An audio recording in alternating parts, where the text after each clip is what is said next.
Welcome to another episode of Hidden Heritage, where we follow the breadcrumbs to discover more evidence of who were the only American Indians that inhabited the Americas and that are still here to this day. Now, before we dive into the rabbit hole of truth, if you are new to the channel, please like, share, subscribe, comment your thoughts down below, and don't forget to turn on post notifications so you'll be informed about our next upcoming episode. If you are already subscribed, welcome back to the channel, and thank you once again for your unwavering support. Please continue to like, comment, and share so more people can witness the truth. Let's dive in, and just a quick welcome to our new members. We thank you so much for your support. We really appreciate it. In today's episode, we are going to discuss Indian slavery in colonial times within the present limits of the United States. And this takes place, for this information, in 1913. Let's dig deep into this one. Get ready. Continuing on with this sneak peek from yesterday's video. All right, we have right here in the short passage, worked. Oh, let's get the pointer out, excuse me. It says, worked also as the plantation system grew. In South Carolina, Governor Allure employed some of his Indian slaves in tilling his fields. So again, this is more proof that we are, and were the Indians, just like today, all right? Because there's only one group of people in the entire world that was on plantations, and we know how they look. And this is proof that they are saying they were Indian slaves. And again, you're not going to bring people from another continent, we've been saying that, to till the fields. The Africans will not know when to plant the crops, all right. They will not know that. Furthermore, they speak different dialects, so they wouldn't even know how to communicate with the other Africans. So here we are, seeing that a plantation system that houses only one group of people on planet Earth. All right, in South Carolina. Okay. This is plantations only happens in the Americas. No place else throughout time that you ever had a plantation. That's how we knew that the plantation belonged to the Indians, because they were the ones that was planting everything. They were planting the crops. The Europeans didn't know how to do that, all right. So here we have them being employed, or used as prisoners of war, actually, you know. Both employed and being prisoners of war right here. As slaves, tilling the land, raising the cotton, planting the squash, the corn, the tobacco, etc. So let's dig even deeper. Lock in. Let's go. For example, this is from the Library of Congress. Let's read and scroll down. The work our women did in this country. Built it. Post-Civil War. Workers at a cotton gin. Right at the Knox Plantation. South Carolina. Library of Congress. And let's see what they look like, all right. You see the people. Africans wouldn't know how to raise cotton. They are not picking cotton per se. They are raising the cotton. You have to know how to grow the cotton and raise the cotton before you pick the cotton. And you see right here, let's zoom in on something that we've noticed, right? Because they were saying that they were employed for the most part, either getting screwed over, or minimum wage, or no wage, or whatever the case may be. But take a look at this woman right here. Let's zoom in. Okay, take a look at her rings on her finger. Look, both hands. And we just noticed something. Look over here as well, ring gold, all right. And even look at her hoop earrings right here, all right. Hoop earrings, and we think we see ones right here too. We're not 100% sure, all right. So it's one of those things that they try to mix match and say, like, okay, they were prisoners of war, they were slaves, they were servants, and they were employed, you know, or all of the above, and so. But the simple fact that we can see the rings, gold rings here, and hoop earrings here. And again, you look at the phenotype of all of them, you look at the phenotype. So they're talking about the Indians on the plantation in South Carolina. Right. Here, for example, receipts again. Right here, you see the plantation system, all right. And you see the people working the land, tilling the fields. They're Indians. This, we're going to show you so much evidence, just in this one video as well, about what where people have been saying about the transatlantic slave trade was told in reverse, meaning that the transatlantic slave trade happened within the Americas.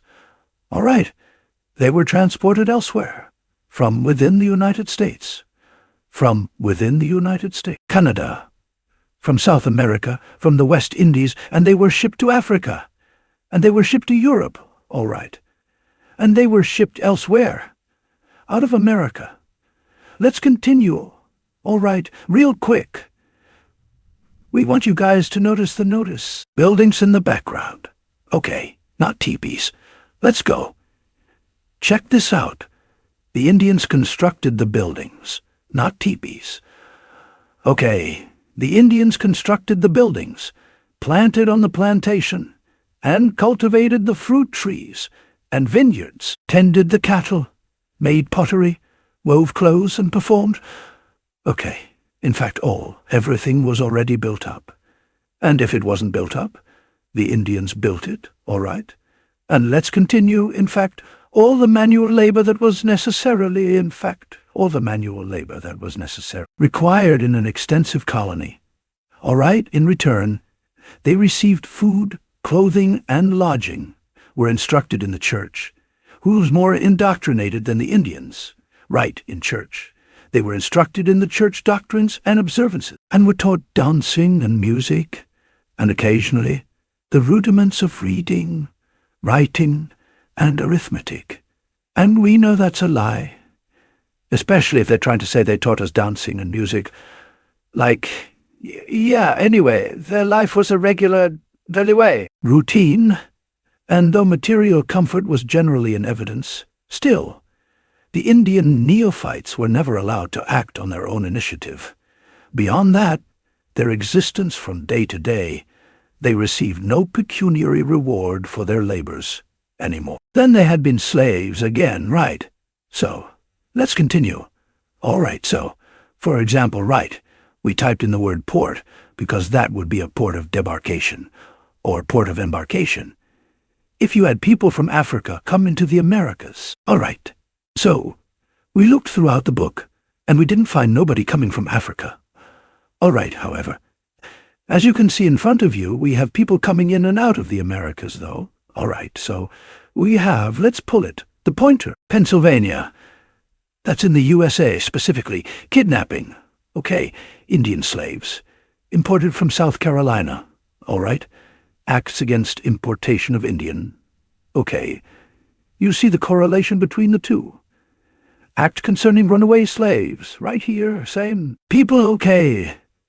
Then you said, right here, there's import duties on Indians.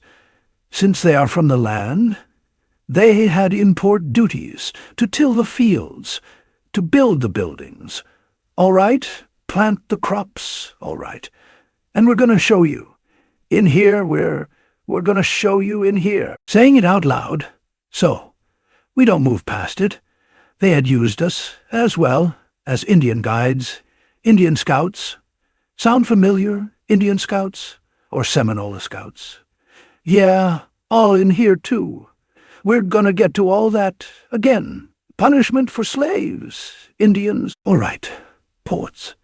No ports coming from Africa. All right, none? It's all within the Americas. All right, so, look, we found the word, port, again. So, let's start from the top. So, we can grab the whole context. After the Tuscarora War, the importation, right, of revengeful warlike savages.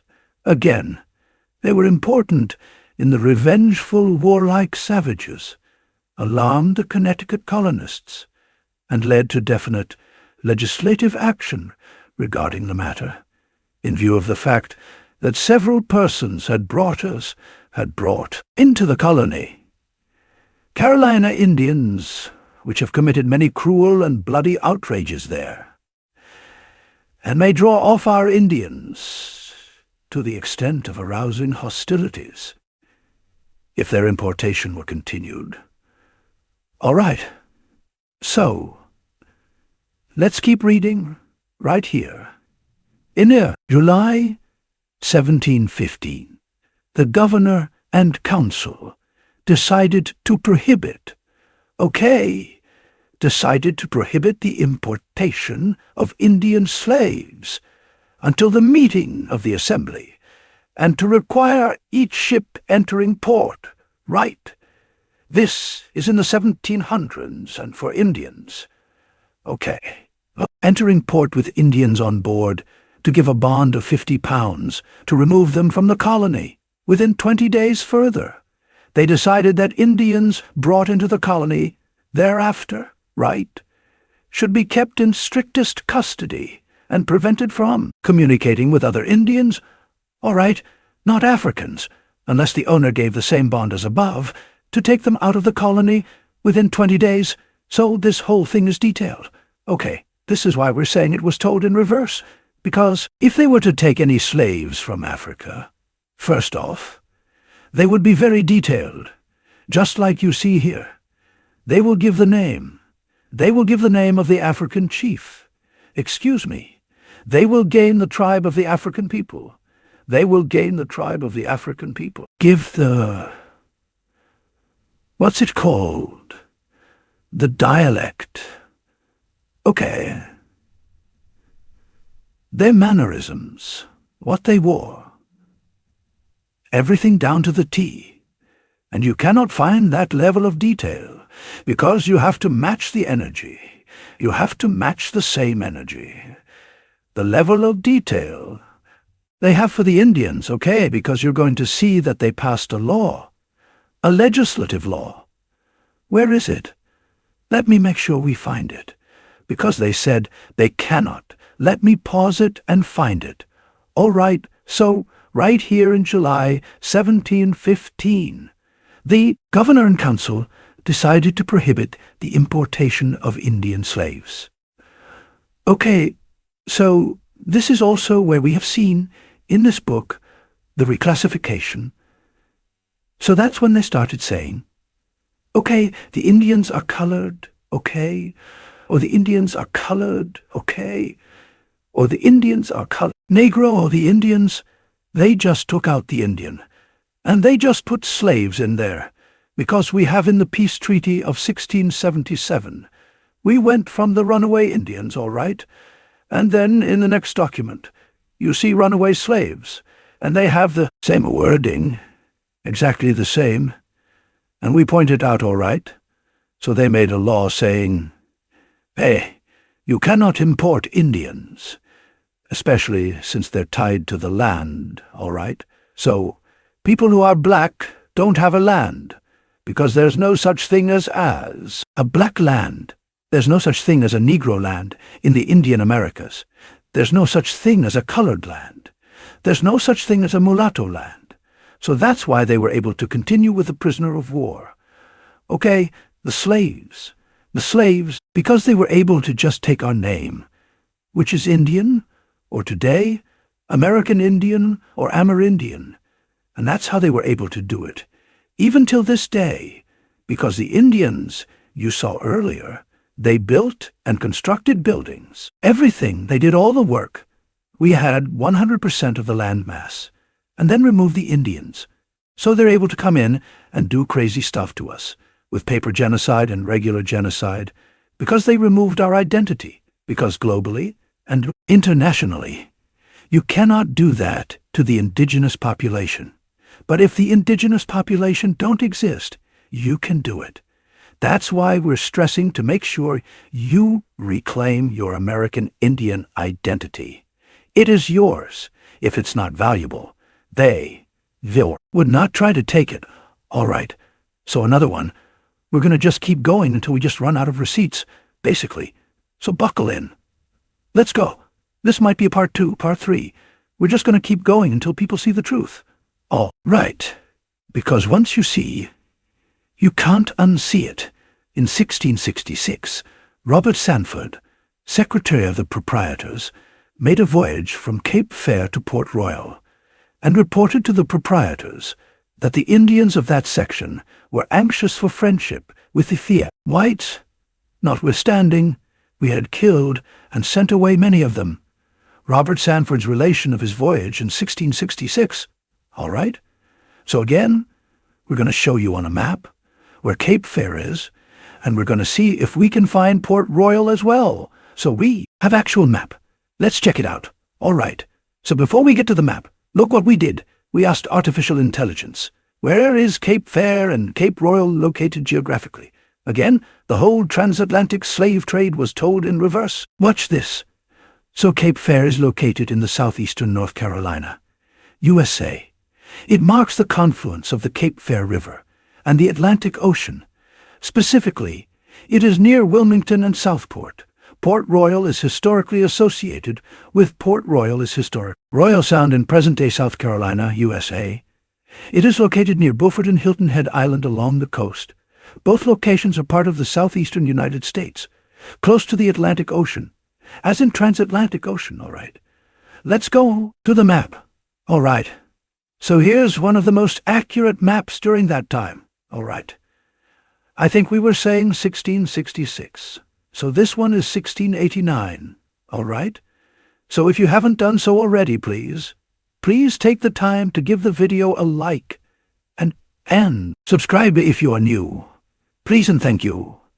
So let's go down and let's look for Cape Fear. All right. Yeah, well, I'm laughing because watch this. All right. So we got Cape Fear, they said, over by the Carolinas. Look, Charleston, Fort, Tuscarawa, and look at the Yamasee, right here. The Powhatan right here. The Cherokee right here. Chickasaw, Shawnee right there, all right. But the real reason I'm laughing is because it's not on this map. But we found Port Royal, or where they were going from there, all right. So again, Cape Fear is in the USA, and Port Royal. We found Port Royal in the Library of Congress, the West India pilot, which is a British dude. Okay? That's how they're able to work in the Americas. That's how they're able to work in the Americas. Have to assume our identity. The West India pilot, which is a British dude. We have a video, we're going to leave it at the end. Like we said before, all the videos at the end of the video. The end screen pertains to. It's a whole crazy web of receipts, and they all link to each other. So just watching one video won't give you the whole picture. You have to watch all of them.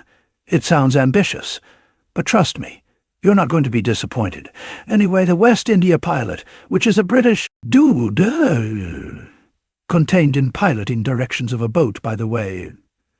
Okay, directions for Port Royal Harbor in Jamaica, all right? So in and out through the quays, the whole illustrated with a number of copper plates, finished by the best hands. Again, so very, very detailed-oriented when it comes to the ports and the level of preciseness when it comes to the Americas. But you cannot find that level of detail coming from Africa, all right? What they were, the so-called Africans, was wearing, and the chief's name, the chief's tribe, the chief's dialect. Okay, the roots, you don't have that level of detail. It's not matched because it doesn't exist, all right? So here we have, again, finished by the best hands, describing the ports and bays with what? The true surroundings laid down with the utmost exactness. These people are very detailed when it comes to just about everything, because they like to brag and boast about everything. And the only level of detail and preciseness you find when it comes to slavery is in the Americas, all right? Or coming from the Americas. They don't teach that nonsense of transatlantic slave trade in Africa. They only teach that nonsense here, all right? So we're going to put the video at the end. Check it out. But again, we found Cape Fear, and we found Port Royal in the Americas. Let's make that clear, yeah? Just to recap, we're talking about 1668, 1666, and the map was from 1689. So that was from 1689. So that was very recent when we saw Cape Fear. All right, and so this is another port, all right. And you look at the year close to that map. 1685. The map was 1689.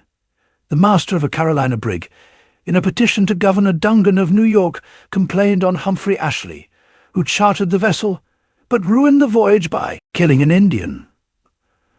All right. They were not allowed to do that. That's why they changed our identity to colored and Negro and slave, and mulatto and African American and Black American, all right? That is why we have to change it back, all right? It doesn't say American Indian or Amerindian or Indian on your paperwork. It needs to say that, all right, as far as your identity, you have to do, make sure you're carrying yourself as an American Indian, privately and publicly as well, for real. All right. So killing an Indian and kidnapping 4 others near Cape Fear River, whom he brought to Port of New York, another port. That's not Africa. The result shows the colonial government of New York not in favor with kidnapping, the necessity of keeping on a good relationship with the Iroquois, made a policy to discourage the kidnapping customs. So it was ordered that all the effects of Ashley be sold at auction, and the proceeds used to defray the cost of transporting Ashley and the 4 Indians back to Carolina. All right, not Africa. Okay, all right. So check out this passage right here. This says, the act doubtless referred to Indians imported from the West Indies, or Spanish South America. Again, it was happening within the Port de Americas. Indians was going to the West Indies, and Indians was coming from the West Indies and from South America as well, and we even have something in there for Canada. We have, just wait, since we mentioned it, might as well jump right into Canada. All right. So the term Pawnee, or Pawnees, signifying an Indian slave, was especially used in Canada. Okay, slavery in Canada, right here, and the Pawnees again. The slave in Canada. All right. So watch this. Now we want you to pay special attention to the year 1899. Okay, Pawnees Indian slaves in 1899. All right, 1899. Let's go. All right. So we found this book, The Pawnees, a historical outline, Canadian Indian slavery in the 18th century. And look at the people. Right, 1897. Awfully close to noon 1890. Really? All right. So now look at the people. So with the help of artificial intelligence, let's see what we came up with. All right. So here's the picture. And we said, what does it look like the person on the left and right is doing? Based on visual description of the image, the person on the left appears to be running, possibly, in an attempt to flee or escape. The movement is dynamic, and the person is oriented away from the other elements, all right? The Indian, the person on the right, Isan, standing upright, possibly bound or restrained, which might indicate a state of captivity or subjugation. The static posture contrasts with the active movement of the figure on the left. The imagery suggests themes of pursuit, escape, or captivity. Consistent with the historical context of slavery being referenced, what is the person on the right is wearing around his waist and on top of his head? The person on the right appears to be wearing a belt or sash around their waist. Wait for it, possibly to symbolize restraint or traditional attire.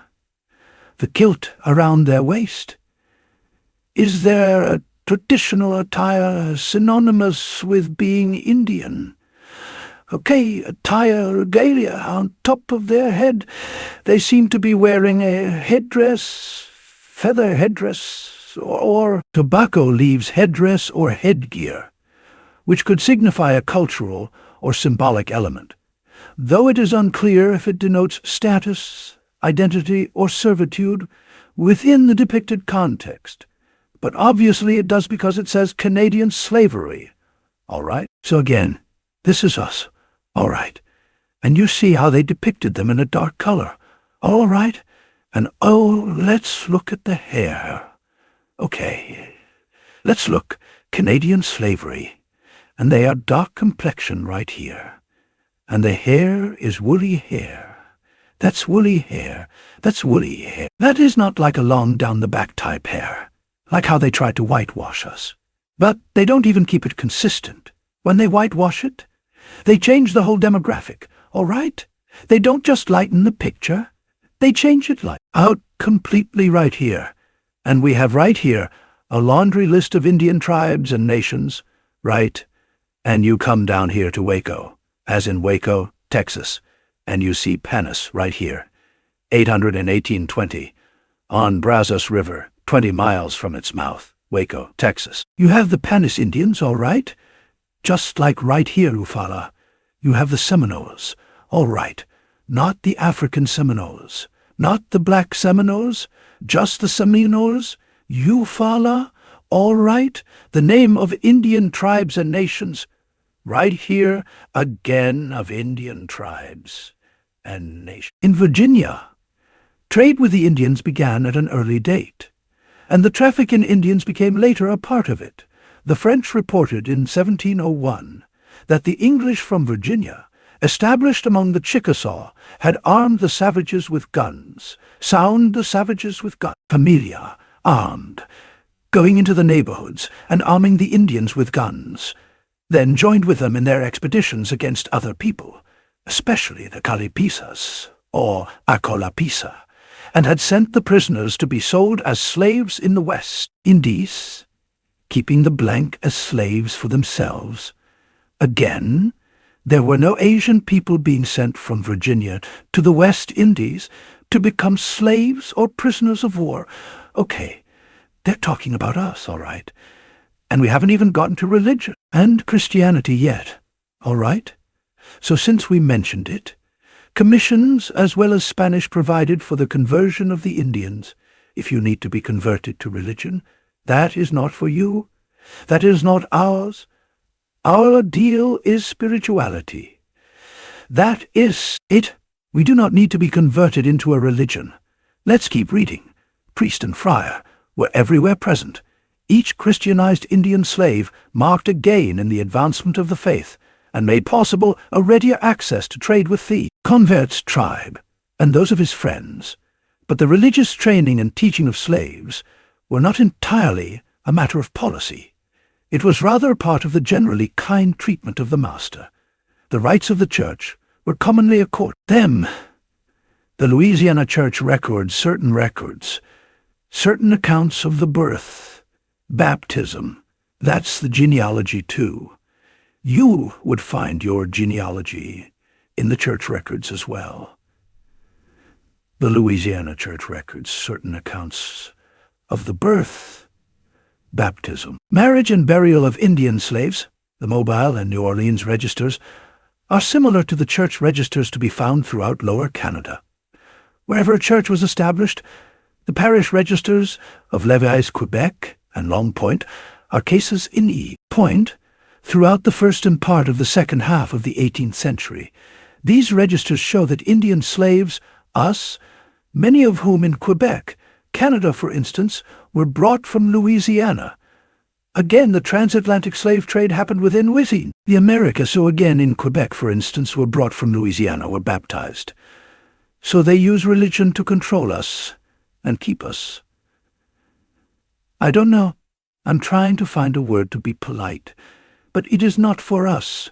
It is not for us, religion. Christianity is not for us. Our ancestors did not deal with that stuff, that religion stuff. We are very spiritual. We need to get back to that, because they are putting this religion stuff into our heads, and they have zero evidence, zero proof. We are reading and showing you proof that they use that religion and Christianity nonsense to control our people and take advantage of them. So they can, what's it called? Advancement of the faith, not advancement of the Indians. Okay. Advancement for them. That is not for us. All right. So before we continue, we wanted to bring up the fact that they were using Indian guides. All right. So let's lock this down right here, right now. the uses to which Indian slaves were put, either in early or later colonial times. We got pictures to show you. Stay tuned. Were determined by economic conditions. Among the explorers, the need for guides and interpreters was imperative, and one finds the French, like the Spanish, using Indian slaves for this purpose. On his second expedition, Cartier made such use of the Indian children whom he carried to France on his first expedition. La Dernière in 1564 intended to use slaves for this purpose. Dulhut purchased a slave to act as a guide. The Malik expedition in 1739 used a slave as a guide.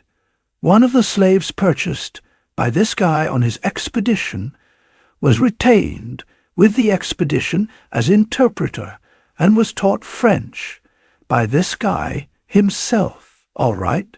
Now let's see who were the interpreters. All right. Right. Spoiler alert. Right there at the bottom, Seminole Indian Scout. And then you see here, it says, Go for John, Seminole interpreter. And you scroll up to see what he looks like, all right. And again, look, he has a bracelet around his upper arm. We never noticed that before until just now. Feather headdress with the feather right here. And then we think this is a band, like a gold band, like right here. Okay, this is, and you see the braids. Skin complexion, phenotype, all right. See the braids, feathers, Indian, and let's take a look at the guide now. If we were from Africa, how would we know where to go and interpret the languages, the Algonquin languages, for example, right amongst the other Indians? How would we know that? Again, that's why they were not bringing any Africans by the millions. Like they're talking about to use as guides, all right. And you can scroll up and see what he looks like. He looks like us, all right.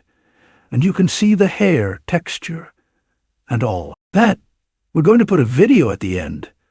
We have more pictures. It's going to be the Yamasee Indians and the Seminole Indians. We're going to put that at the end of this video as well for you guys to check out. But again, when we are looking for the Seminole Scouts, or the Indian Scouts, or the Seminole interpreters, or the Indian interpreters, we are finding out people, all right? Full-blooded, not mixed with the Africans or any weird stuff like that. Full-blooded, our people, even here, the people, even here. Term Indian enslaved is used very loosely when talking about the same people, all right? So we're going to skip down. Start up here first. The custom of purchasing Indians originated with the early explorers and discoverers. Okay, skip down here in discoverers. Okay, skip down here in 1678, Dulhut, when setting out from Montreal on his travels westward, bought an Indian to act as a guide. I mean, how would we know if we weren't from the land? Okay, they're using Indian enslaved in the same context, right here. Dudas in 1719. Similarly, acquired some slaves from a chief. Okay, at Natchitoches. Right. Then this guy purchased a considerable number of slaves from the Kansas tribe. Mansion is made of 15 at one time, 600 at the other time. For these, he was forced to pay double the price as the Indian stated that the year before a Frenchman had given such a price to a party of Illinois who were with them. Sometimes the slaves obtained by these explorers and traders were used in their own expeditions. Right. And how would we know that if we're not from the land? Again, we saw earlier that the Indians constructed the buildings. They tilled the fields. They worked the land. They planted. They took care of the cattle. They were used as interpreters. They were used as guides. They were used as labor 100%. Right. There wasn't like, oh, we had Negroes, or from Africa and Indians. So let's keep going, all right? So I want to show you guys this. Right. The reason this format is like this is because we found is like this. Something that can only be seen in this view or anyway. So we're going to scroll down so you guys can see we're still in the same source, all right? All right. All right. So you see Indian slavery in colonial times. USA, all right. So we're going to go to the top because we're going to make a couple stops on this page right here, all right. So let me get the pointer. Process of enslavement warfare. Okay. Of the processes involved among the English for the acquisition of Indian slaves. Okay. The most productive was that of warfare, with the exception of the Peacock War and King Philip's War in New England. All right. So we're going to stop right there, because we've always seen this name, King Philip. We've always seen the name King Philip, and we have the most clearest depiction of King Philip that we have ever had in order to put the name to the face. All right. So the reality is this. Before we take a look at the picture, we need to narrow down as much context as possible. So we ask, was King Philip an Indian? Yes, King Philip, also known as Metacom or Metacomet, was an American Indian. He was a Wampanoag leader, and the second son of Massasoit, who had formed alliances with early English settlers in New England. King Philip is best known for leading a coalition of indigenous tribes in King Philip's War. Okay, right here, 1675 to 1678. Notice the treaty. Whether the date is wrong or not, it's close to these dates right here, 1677. King Philip's War against the English colonists in an effort to resist the encroachment on their lands and preserve their way of life, our way of life. Okay. So let's look at how he looks like based on the treaty when they are addressing. We're going to put it in the end screen. They are addressing Indian kings and queens. We come from Indian kings and queens. Think about it for a second. The Europeans, whatever color they were, have gone to other continents outside of America, and they have always kept the identity of the people. We American Indians, Amerindians or Indians, have been reclassified to this day like 100 times for hundreds of years. That has never happened to anyone outside of us, where we're fighting for our identity, and the reason why is because the land, when you identify as the land mass, and you dig deeper, especially into the treaties and the Northwest Ordinance, all right, and so on and so forth, the Northwest Ordinance of 1787, right, you will see that we are the Indians and kings and queens of the land. So let's go take a look at what King Philip looks like, all right. So here we have a depiction, what we normally see with the name attached. Right, says Philip King, right. And then you see over here again, Philip King of Mount Hope. Line, engraving depicting Matacom, also known as King Philip. And you see the year again, right here. Page 88, Entertainment History of King Philip's War, all right. So this doesn't really show like a good depiction of him. So once we saw this, and once we found, we can match it side by side or top to bottom. So let's do that. And there's another king over here. There's two or four kings. The other two are still missing. But at least we have King Philip's name right here. Because the way we were able to match is by doing this. Watch this. All right. So here we go. The depiction on the left. This depiction doesn't have a name. It just says Indian King. And then this depiction says King Philip. And watch how we notice that they match what they are wearing and how they are standing. So from the top, we have this V-neck thing right here. And he has this V-neck thing right here. Look at the sash right here. Look at the sash right here. Look at the hand placement. Look at the hand placement, all right? Look at the horn right here. Look at the horn right there. We're going to look at the robe next. How it's laying, and it's even folded right here. It's folded right here. The angle down like this. Scroll up. Robe is angled down like this. Like that. You can see the bow right here as well. He has bows, and look at the flare. Out of the shoe. The flare out of the shoe, all right. And he's holding something in his hand, right here. And he's also holding something in his hand, right there. Same hand placement. Even the robe right here. How it folds. This is the robe, how it folds over here. And once we show you the whitewashed version, you're going to know for a fact that that is us, an Indian king. So check this out. The headline reads, 2 surviving images from the original painting of the 4 Indian kings, and later altered whitewashed images. So let's go down to see what the whitewashed images look like. And as you can see, this is the one that's imitating our King Philip. Right here, our Indian King Philip. And you notice they don't make them lighter, okay? They don't make them just lighter. They change the whole demographic to Asians and Europeans. These 2 kings up here, Indian kings, are clearly not Asians, are clear Europeans in any way, shape, or form.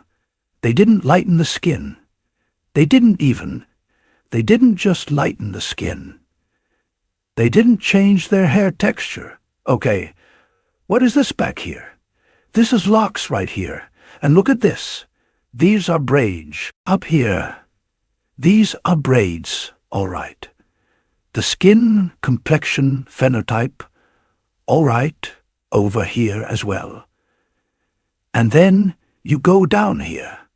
These people don't look like us. They are not us. This is the whitewashed version, all right. And this is specifically King Philip right here. Look at the hair. It looks like it has 2 braids right here, all right. All right, this is us.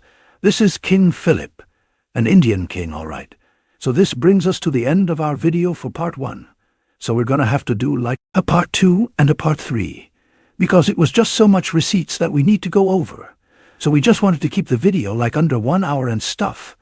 So the next video, it's going to be directly after this, part 2 of this, as far as Indian slavery in colonial times.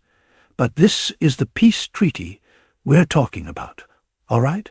Articles of peace between the most serene and mighty Prince Charles. Okay, by the grace of God, the King of England, Scotland, France, and Ireland, defenders of the faith, and several Indian kings and queens. And we have one of the names, King Philip, because look at the year. And then King Philip was around like 1672, or something like that. But then the year matches King's Indian. We are American Indian. We are American kings and queens because we are descendants from that. Once you look at the video, you will see. That's why they had to reclassify us so many times. We're the only people in the world that is dealing with this reclassification nonsense, day in and day out for hundreds of years. They go conquer other places, and they don't rename the people. We're the only ones that's being renamed so many times. But anyway, stay tuned for part 2. Thank you so much for watching. We really appreciate it. If you haven't done so already, please like, share, subscribe, comment your thoughts down below, and don't forget to turn on post notifications, so you'll be informed about our next upcoming episode. Please take care of yourself. Please take care of yourself. Each other. We'll see you guys on the next one. Much love and adoration. American Indians, peace.